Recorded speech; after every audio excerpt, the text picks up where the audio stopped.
آج جس مقصد کے لیے ہم نے تحفظ پاکستان علماء و مشائخ کنونشن کا انعقاد کیا،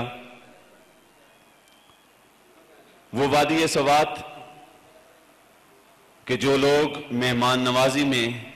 اپنا ایک امتیازی مقام رکھتے ہیں، وہ لوگ جن کے شرم و حیا کی مثالیں دنیا بھر میں دی جاتی ہیں، وہ لوگ